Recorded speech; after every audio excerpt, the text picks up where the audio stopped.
Ana c'est Loubefou. Ana c'est ça en cours mais spécialement le qu'on a ana c'est Loubefou. Il y a du même mais c'est Loubefou. Niende, lui entrée scolaire. Donc là ça va être un so. Vraiment quand je foule. Quand je foule parce que là on a vraiment te présenter école lui rentrée scolaire. Ouais, nyame niende.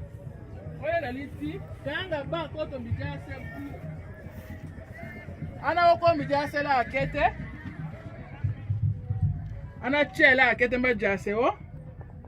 Ba kene, kola na ka to tonje wa ingénieur, wa chimiste ya lui, wa infirmier wa médecin ya lui. Mais vraiment, t'es ko les songo.